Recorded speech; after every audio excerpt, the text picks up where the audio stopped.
assim, para aqueles que trabalham com direito, processual, vamos dizer assim. E talvez para mim é um desafio porque eu gosto mais de contar a história do que do processo. Pois bem, boa noite mais uma vez para vocês. O que eu vou tratar com vocês aqui, pessoal, é o seguinte: como é que a gente trabalha o lado processual para aquele que incorre em crimes maus tratos? Eu acho que o diálogo deve começar, como bem o colega colocou aqui, Dark. Alguém que já leu a respeito do artigo 32 da Lei 9.605/98? Porque muito se fala, muito se discute de que é o crime de maus tratos. E o que é crime de maus tratos a animais?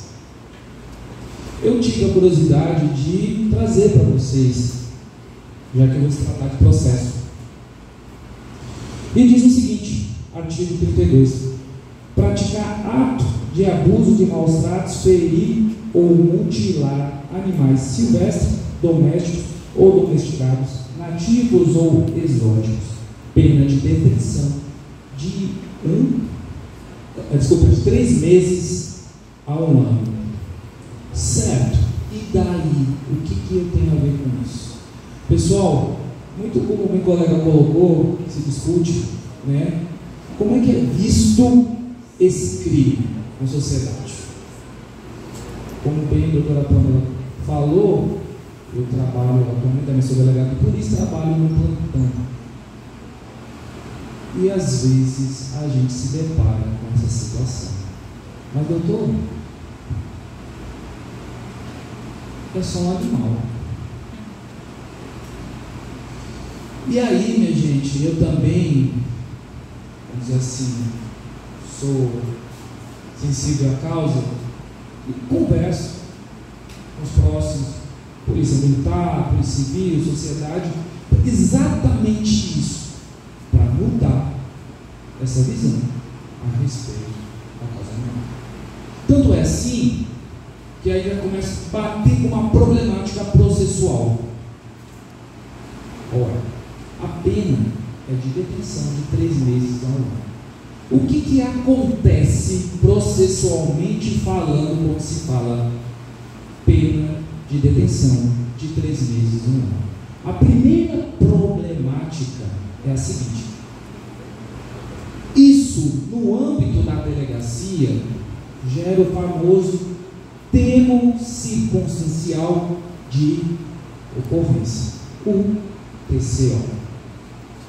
E aí o que diz o artigo 69 da Lei 9.099/99?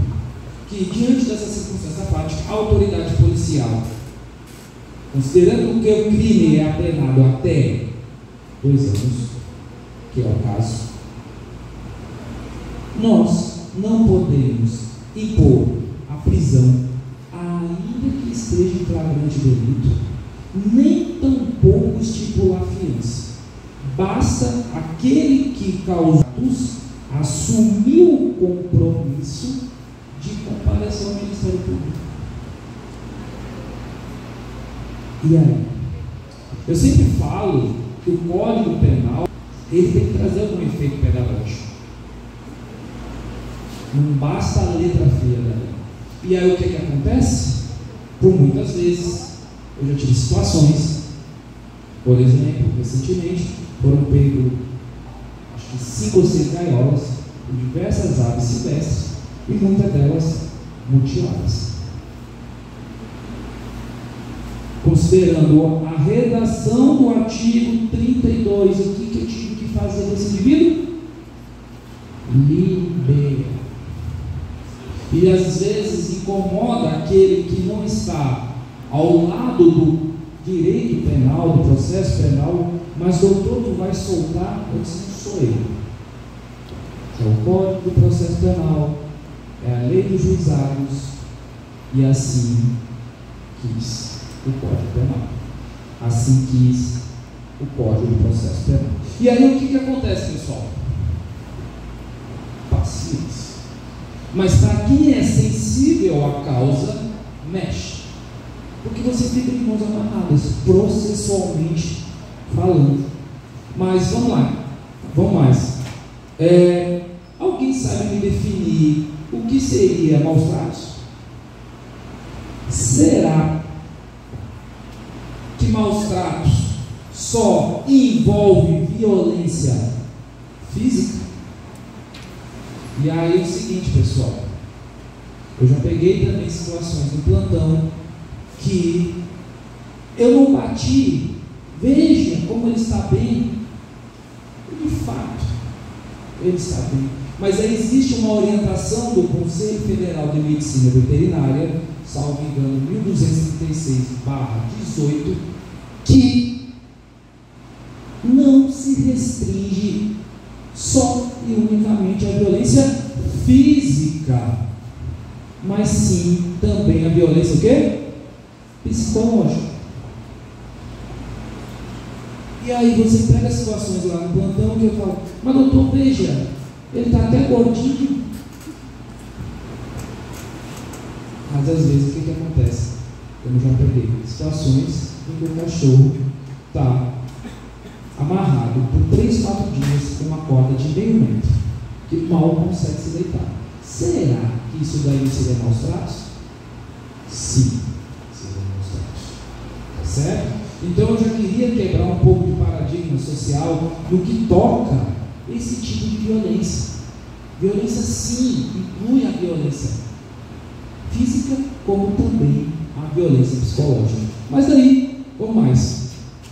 Já falei da resolução do conselho, já falei da consequência procedimental, e aí uma coisa curiosa que eu queria trazer para vocês, que é a questão da pena, processualmente falando. O que acontece com esse indivíduo? Bem, nós encartamos um procedimento investigativo, como delegado de polícia, encaminhamos para o Ministério Público, e o Ministério Público faz o quê?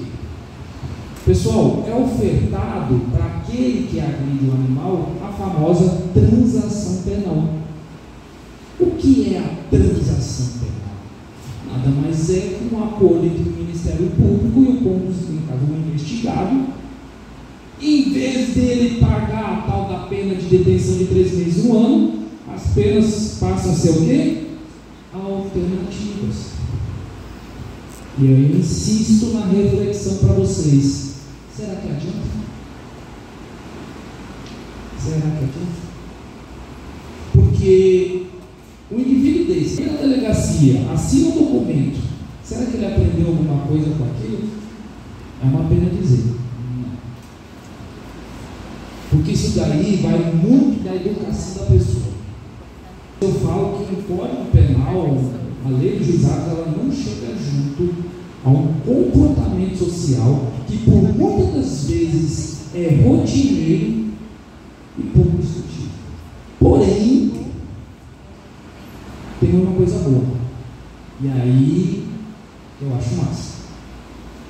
No dia 29 de setembro de 2020 veio uma lei 14.064/2020, acrescentando o parágrafo 1º, letra A, no artigo 32. E aí ficou massa. Sabe por quê? Porque ele disse o seguinte: olha, quando se tratar de cães e gatos, a pena de detenção, não. Pena de 3 meses a 1 ano, não. Sair, assinar um TCO e ir para casa, não. Nós vamos passar por uma pena de 2 a 5 anos. E aí que o negócio muda. Porque se eu falei para vocês que o TCO, termo circunstancial de ocorrência, só é aplicado para pena até 2 anos, que foi o caso, que é até 1 ano, passou. Passou de quê? De 2 anos. Não cabe TCO. O que acontece com essa pessoa? Presa. Inclusive, eu gosto de me reportar de um caso